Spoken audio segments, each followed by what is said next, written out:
جلی کوردی و جامانێکی ڕەشەوە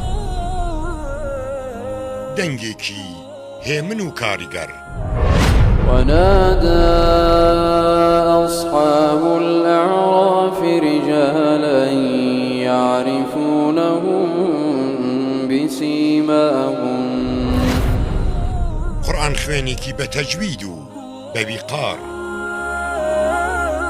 سنوورەکانی کوردستان تێدەپەڕێنێت و ناوبانگی بە جیهانی ئیسلامدا بڵاو دەبێتەوە. قورئان خوێنی دەنگخۆش ڕعد محەممەد عەبدوڕەحمان ساڵح ناسرە و بەڕعد کوردی ساڵ 1991 لە شاری کەرکووک لەدایک بووە. ساڵی 2007 هەر لە تەمەنی 16 ساڵیەوە لە مزگەوتی ئیمامی شافعی لە کەرکووک پێشنوێژی کردووە. توانیوێتی لەو تەمەنەکەمەدا هەموو قورئان لەبەر بکات. پاشان دێتە سلەیمانی و لە مزگەوتی بەهەشت بەتایبەت لە ڕەمەزاندا پێشنوێژی بۆ نوێژ خوێنان دەکات. دەنگێکی خۆش و کاریگەری هەیە. لە ڕێگەی یوتیوبەوە ناوبانگی بە جیهانی ئیسلامدا بڵاو دەبێتەوە. هەر لە منداڵیەوە گوێ لە قورئانی پیرۆز بە دەنگی قورئان خوێنە دەنگخۆشەکانی وەک محەممەد سیدیق مەنشاوی و شێخ عەبدولباست عەبدولسەمەدەوە بووە. لە تەمەنی منداڵیەوە بەشداری چەندین پێشبڕکێی تایبەت بە قورئان کردووە و زۆر جار پلەی یەکەمی بەدەستێناوە.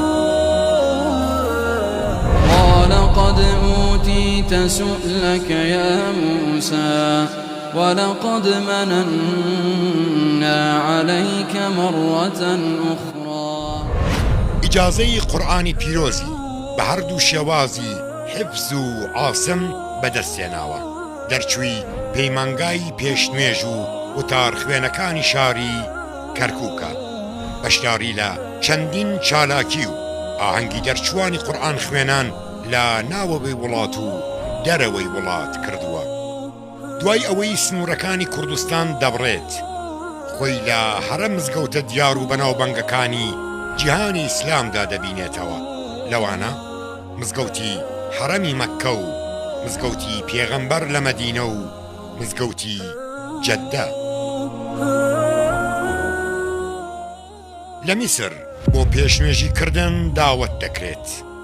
لە سەرپێشنیاری حاکمی ئەبوزەبی دەچێتە وڵاتە و چەند ساڵێکە لە مانگی ڕەمەزان لە هەردوو مزگەوتی گەورەی شێخ زاید لە ئەبوزەبی و مزگەوتی ئەحمەد حەبای لە دوبەی. ولا تعجل بالقرآن من قبل أن يقضى إليك وحيه وقل رب زدني علما ولقد عهدنا إلى آدم من قبل فنسي ولم نجد له عزما